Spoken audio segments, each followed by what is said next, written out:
गिरिराज जी, बीकानेर से। राधे राधे। राधे राधे महाराज जी।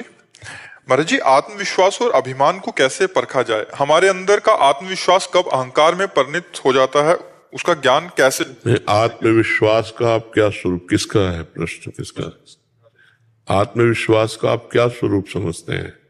जैसे कोई कार्य पूर्ण हुआ, मैंने पूरा किया, ऐसा लगना आत्मविश्वास है? कैसा मतलब आपने आत्मविश्वास को क्या देखा कि मैंने ऐसा किया? किसी कार्य की सफलता होने पे आत्मविश्वास। वही मैं पूछ रहा हूं।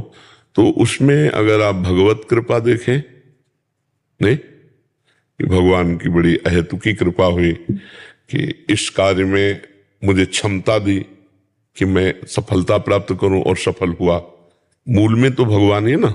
जैसे ये तुम्हारा रूप है तो भगवान ने रचा है ना, आपकी तो इसमें कहीं कोई कारीगरी नहीं ना। तो आप में जो पावर दिया है बौद्धिक और शारीरिक, वो किसके द्वारा दिया हुआ है? भगवान के द्वारा।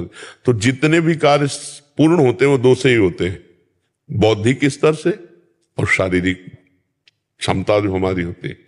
कोई बौद्धिक स्तर के कार्य होते हैं, कोई शरीर बल से पूरे होते हैं। तो दोनों बल भगवान के द्वारा ही दिए हुए ना। तो हम अहंकार के लिए रास्ता ही नहीं रखते हैं।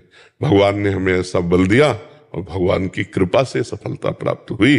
तो इसे परम पवित्र विश्वास आपका दिन प्रतिदिन भगवान के प्रति बढ़ता जाएगा और आपकी जीवन की यात्रा पूर्ण होगी।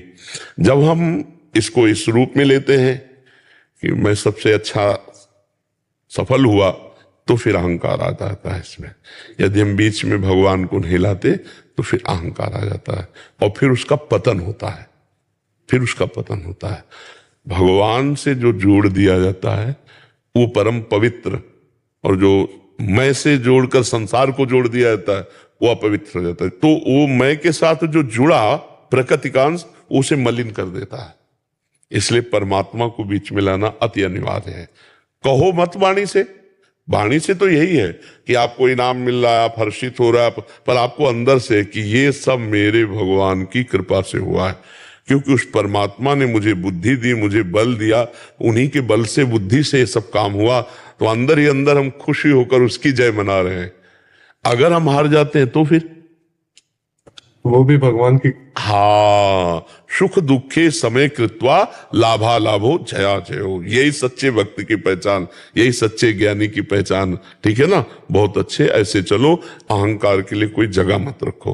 अहंकार उसे कहते हैं सफलता पर स्वयं को रखना, सफलता पर स्वयं को रखना उसे अहंकार कहते हैं। कुछ भी अगर कहीं भी मैंने इतने खिताब प्राप्त किए, मैंने, अभी उसका अहंकार बढ़ रहा है। और भगवान की कृपा से ऐसा ऐसा ऐसा सब ये सहज स्वभाव में है। अंदर से भगवान की बात रखे जरूर। अगर भगवान की बात नहीं रखेगा तो फिर वो अहंकार आ जाएगा और वो फिर गलत करवाएगा। अब जैसे बड़े बड़े उसमें हर्षित हुए जीत कर, तो फिर शराब है, ये व्यभिचार है, ऐसे बढ़ता चला जाता है और वो गिर जाते हैं, वो पतित हो जाते हैं। तो विजय तो वही है कि माया पर विजय प्राप्त की जाए, इंद्रियों पर विजय प्राप्त की जाए। क्यों?